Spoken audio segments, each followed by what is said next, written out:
अंग्रेजों के नाम पर या मुगलों के नाम पर जो विरासत हिंदुस्तान में, क्या उसके नाम को बदलने की जरूरत है? अब इलाहाबाद का पारंपरिक नाम प्रयाग है, अकबर ने उसका बदल दिया कि मतलब कि हमेशा के लिए बदल दिया तो गलत है ना। अंग्रेजों ने उस जगह का नाम बदला, बॉम्बे हो गया, कोलकाता हो गया। जब खाते हैं, समोसा ईरान से आया है, समोसा शायद ईरान से आया है, मैं नहीं जानता, लेकिन ईरान से। उसमें जो आलू है वो जरूर बाहर से आया है। अच्छा, वो पुर्तगीज ले आए थे। ओके। टमाटर बाहर से आया, पुर्तगीज ले आए थे। हाँ, कुछ सड़कों का नाम बदल सकते हैं क्योंकि उन लोगों ने हमारे कुछ जगहों का नाम बदला।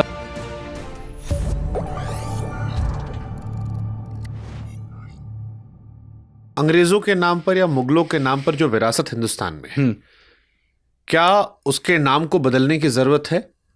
आप देखिए इसका मतलब हाँ, कुछ सड़कों का नाम बदल सकते हैं क्योंकि उन लोगों ने हमारे कुछ जगहों का नाम बदला, तो उसको वापस ले जाएं। जैसे मैं कहूँगा इलाहाबाद, अब इलाहाबाद का पारंपरिक नाम प्रयाग है, तो हम अकबर ने उसका बदल दिया कि मतलब कि हमेशा के लिए बदल दिया तो गलत है ना।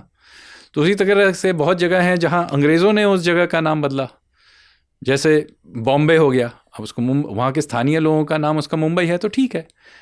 कोलकाता हो गया, या जहाँ भी जो उनके पारंपरिक नाम है उसको वापस लाना ठीक है। मैं ये नहीं कह रहा, इसका मतलब नहीं है कि हम लोग कोई भी बाहर से किसी भी चीज़ का जो कोई प्रभाव आया है उसको हम लोग नकार दें, ऐसा नहीं है। आज भारतीय संस्कृति में अंग्रेजी का एक उसका अंश बन गया है। अब क्रिकेट खेलते हैं हम, वो बाहर से आया है, लेकिन आज के भारत को आप क्रिकेट के बिना सोच भी नहीं सकते।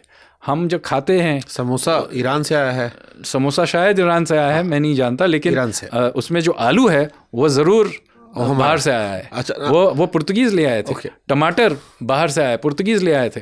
तो हम दुनिया के बहुत सारे ऐसे हमारे ऊपर प्रभाव हैं, उसके मिश्रण से हम बने हैं और हमने भी दुनिया पे प्रभाव डाला है। नहीं तो क्या ये मैं नहीं कहता कि एकदम पूरी तरह से प्योर हमें प्योर सिविलाइजेशन बनाने की ज़रूरत है, ये नहीं कह रहा हूँ।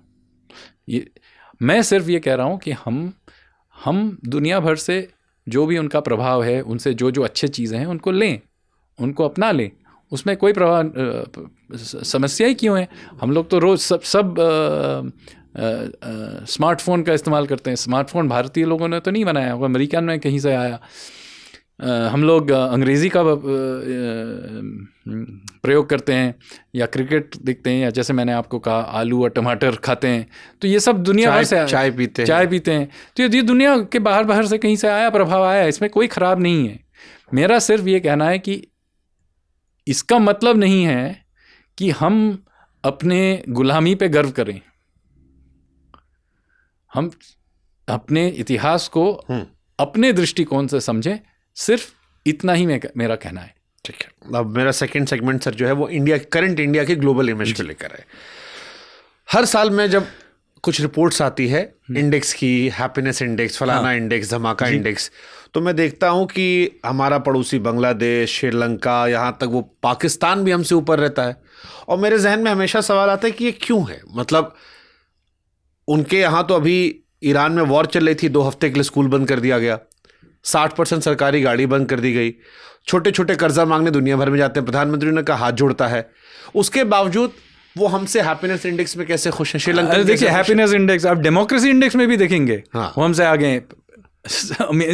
ये मीडिया फ्रीडम इंडेक्स, अफगानिस्तान हमसे आगे है। तो ये तो साफ है कि ये बने बनाए हैं, मतलब ये उसमें कोई सच नहीं है। तो प्रश्न ये नहीं है कि ये गलत है, प्रश्न ये है कि इनको क्यों इस तरीके से बनाया गया है, क्योंकि ये जानबूझ पे किया जा रहा है। और इसका कारण है क्योंकि हम जिस तरीके से, मैं अभी इतिहास के बारे में बोल रहा था, याद रखिए कि इतिहास अभी भी चल रही है, अभी भी जीवित इतिहास है। तो जिस तरीके से हमारे कॉलोनियल पीरियड में, उसके पहले जिस तरीके से हमारे सेल्फ इमेज को इतिहास के मैनिपुलेशन से उसका किया गया, मैनिपुलेट किया गया, उस तरीके से हमारे सेल्फ इमेज के और दुनिया के हमारे बारे में जो इमेज है उसको भी मैनिपुलेट किया जा रहा है। क्यों? क्योंकि इसके आधार पे हम भारत को एक पिंजड़े में डाल के रख सकते हैं। कुछ लोग कहेंगे कि देखिए ये इंडेक्स लिखते जाइए, आपको क्या जाता है, लिखें आप, इसको सिर्फ मतलब इग्नोर कीजिए। मैं कहा ये गलत है। गलत इसलिए है कि देखिए इसमें आपके ऊपर रियल लाइफ इसका असर पड़ता है। जैसे आपके लिए सॉवरन रेटिंग, भारत में जो हमारे कॉस्ट ऑफ कैपिटल है वो दुनिया से जुड़ा हुआ है, और उसमें एक प्रभाव सॉवरन रेटिंग से आती है। तो हमारा जो सॉवरन रेटिंग जो भी है वो सिर्फ कुछ हद तक आर्थिक आंकड़ों के आधार पर बनाया जाता है। उसमें 20% जो वेटेज है वो एक सब्जेक्टिव इम्प्रेशन के आधार पे किया जाता है।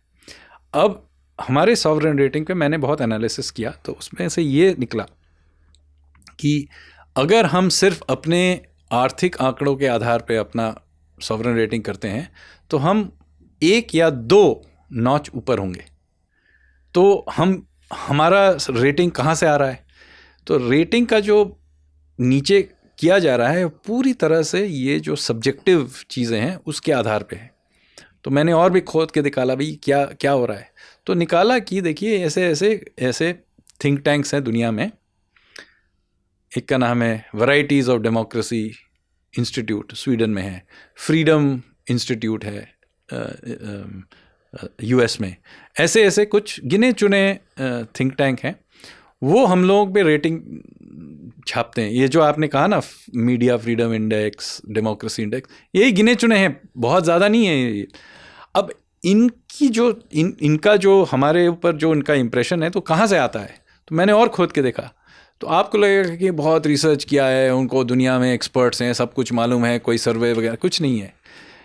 वो बहुत ही मतलब 5-10 ऐसे एक्सपर्ट्स के उनके जो भी सोच है उसके आधार पर कर देते हैं। हम अब इस कमरे में जितने हैं, मैं आप कैमरामैन बैठ के अगर और कॉफ़ी पी के दुनिया भर को रेट करते हैं, ऐसे ही है और कुछ नहीं है।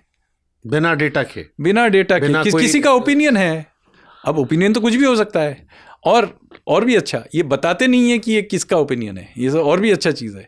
तो मतलब एक तो है कि पूरे इतने 140 करोड़ लोगों का के मतलब डेमोक्रेसी पे ये लोग पूरा टिप्पणी लिख रहे हैं, 5 लोग बैठ के। मतलब आप अगर एक कॉलेज के इलेक्शन में भी 5 लोगों का सर्वे करेंगे तो लोग बोलेंगे सर्वे ठीक नहीं है। तो ये पूरे डेमोक्रेसी का और इसका दुनिया में उसका क्या रैंकिंग है, उस 5-6-10 लोगों का ओपिनियन लेके ये लोग छाप रहे हैं, और ये भी नहीं बताएंगे कि ये कौन 5 लोग हैं। तो इसीलिए मैं बोल रहा हूँ ना, था इसी वक्त हम लोग मैं आप और ये कमरे में जो कैमरामैन है, हम लोग बैठ के भी हम बता सकते हैं, फिर बताएंगे, आपको नाम नहीं बताएंगे। तो मतलब we should not take them seriously. नहीं, सीरियसली लेना चाहिए, यही अलग मेरी सोच है। इनके रेटिंग को लोग क्यों कर रहे हैं? क्योंकि इसके आधार पे वो हमें एक पिंजड़े में डाल रहे हैं, आप समझ गए? क्योंकि इसका असर एक रियल लाइफ असर होता है, वास्तविक असर है इसका। और ये एक तो मैंने आपको सॉवरन रेटिंग में बताया। दूसरा है कि इसी रेटिंग्स के आधार पे ये आर्टिफिशियल इंटेलिजेंस को ट्रेन कर रहे हैं।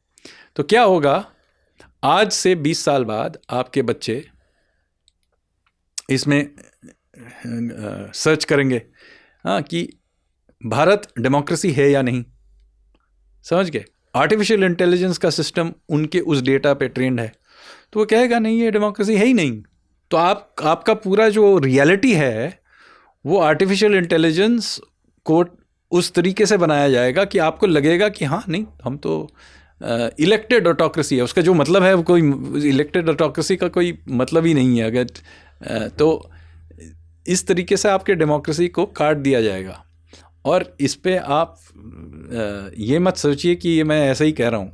हमारे पूरे इर्द गिर्द में हम भारत के चारों ओर आप देखिए, सब जगह अचानक से ऐसे एक रेबेलियन होता है, रिवोल्ट होता है और तख्ता पलट दिया जाता है। वो कहाँ से आता है? ऐसे ही मैनिपुलेट करके बनाया जाता है जो ग्लोबल नैरेटिव है, और फिर बाद में आपको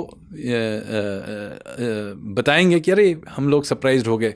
सरप्राइज नहीं है, आप इसमें लोग सिस्टमैटिक निवेश करते हैं, और इसमें इसीलिए हमें सतर्क रहने की बहुत ज़रूरत है कि जिस तरीके से हमें मैनिपुलेट का, आपको तो मैंने इतिहास के मैनिपुलेशन के बारे में कहा, आज के करंट हमारे देश के अंदर जो भी बाहर के जो शक्तियां हैं वो हमें मैनिपुलेट करती हैं, वो अपने जो भी कारण से मैनिपुलेट करती हैं, या जियोपॉलिटिकल कारण हो, कमर्शियल कारण हो, जो भी है, हमारे ऊपर ये कंटिन्यूअसली ये दबाव रहता है। हमारी ये समस्या है कि हमारे यहाँ जो मीडिया है वही इनको बढ़ावा देती है। आपने देखा है ये जो डेमोक्रेसी इंडेक्स हमारे फ्रंट पेज पे आता है, हमारे कोई जर्नलिस्ट इसमें खोद के नहीं निकालते कि ये डेमोक्रेसी इंडेक्स आया कहाँ से, हैप्पीनेस इंडेक्स आया कहाँ से। और हैप्पीनेस वैसे भी आप हैप्पीनेस का डिफिनेशन ही नहीं निकाल सकते तो आपने दुनिया को रेट कर दिया।